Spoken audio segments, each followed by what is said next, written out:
Halo anak-anak semuanya, bagaimana kabar anak-anak hari ini? Semoga anak-anak selalu dalam keadaan sehat dan baik-baik saja, serta siap untuk menerima materi PJOK hari ini. Pada video pembelajaran kali ini, Pak Guru akan membawakan materi untuk siswa kelas 5, yaitu pemeliharaan diri dan orang lain dari penyakit menular dan tidak menular.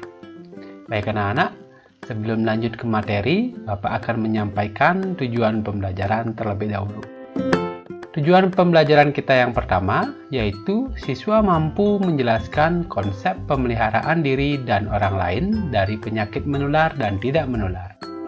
Kemudian, tujuan pembelajaran yang kedua, yaitu siswa mampu mempraktikkan cara pemeliharaan diri dan orang lain dari penyakit menular dan tidak menular.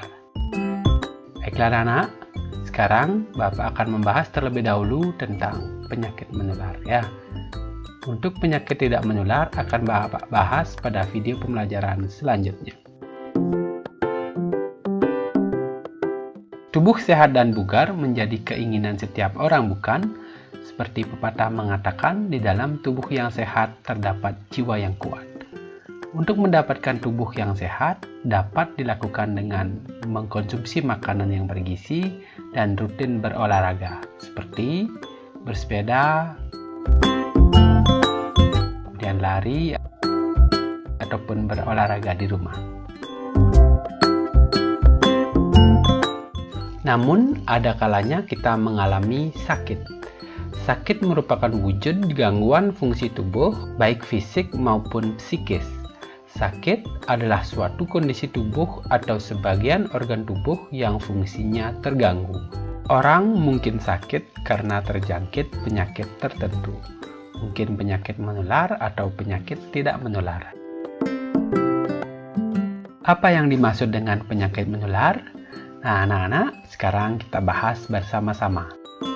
Pembahasan penyakit menular tercantum dalam Peraturan Menteri Kesehatan Nomor 84 Tahun 2014 tentang Penanggulangan Penyakit Menular Pasal 1 Ayat 1. Dalam peraturan tersebut dijelaskan penyakit menular adalah penyakit menular kepada manusia yang disebabkan oleh agen biologi seperti virus, bakteri, jamur, dan parasit. Nah, seperti ilustrasi yang Bapak tampilkan, adalah ilustrasi menggambarkan virus, jamur, bakteri, dan parasit. Nah, kenapa dibuat ilustrasi tersebut?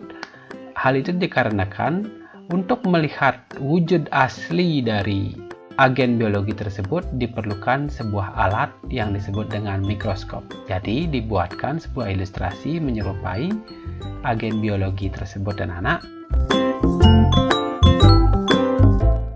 Setelah kita membahas pengertian dari penyakit menular, sekarang mari kita bahas tentang macam-macam penyakit menular.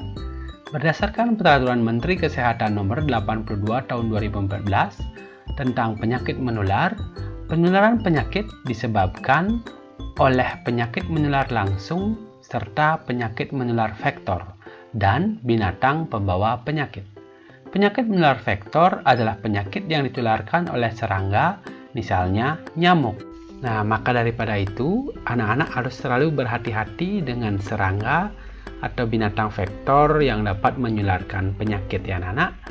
Nah, anak-anak dapat menjaga kebersihan lingkungan sekitar agar serangga-serangga tersebut, khususnya nyamuk, tidak dapat berkembang biak dengan baik di daerah anak-anak.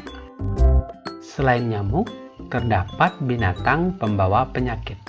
Artinya, binatang yang tidak menyebabkan penyakit tetapi mampu menyebarkan penyakit.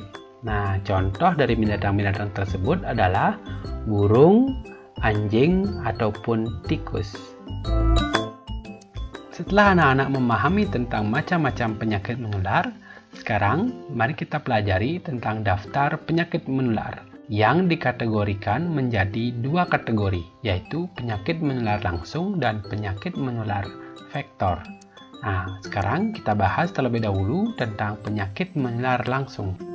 Penyakit menular langsung ini merupakan penyakit menular yang tidak memerlukan adanya vektor penularan.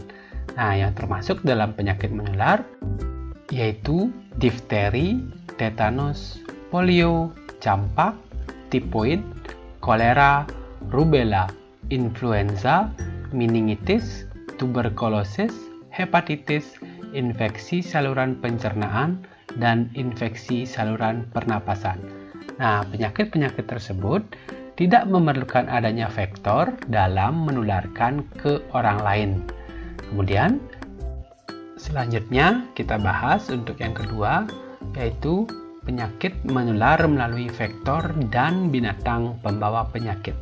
Nah, seperti namanya, penularan penyakit ini memerlukan adanya vektor atau binatang pembawa penyakit. Yang termasuk dalam kategori penyakit ini yaitu malaria, demam berdarah, chikungunya, rabies, pes, toxoplasma, leptospirosis, flu burung atau avian influenza. Nah, penyakit-penyakit tersebut ditularkan oleh vektor penyakit ataupun binatang pembawa penyakit. Nah, anak-anak, sekarang Bapak minta anak-anak untuk mengasah kemampuan anak-anak untuk melihat dari penyakit menular melalui vektor ini, yang mana penyakit-penyakit yang ditularkan oleh serangga, kemudian yang mana penyakit yang ditularkan oleh binatang pembawa penyakit. Nah, silakan klasifikasikan penyakit tersebut ya anak-anak.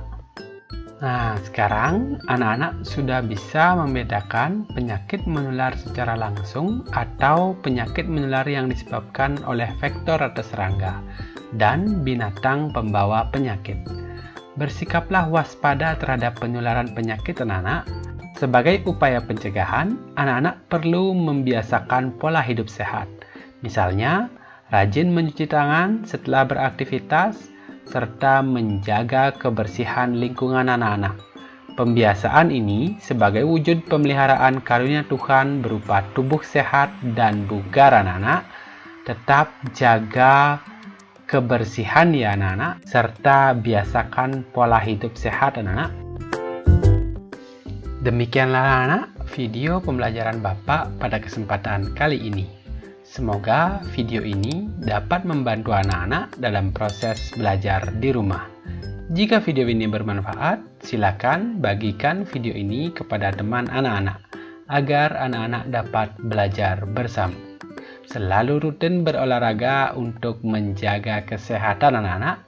Sampai jumpa di video pembelajaran Bapak selanjutnya. Dadah!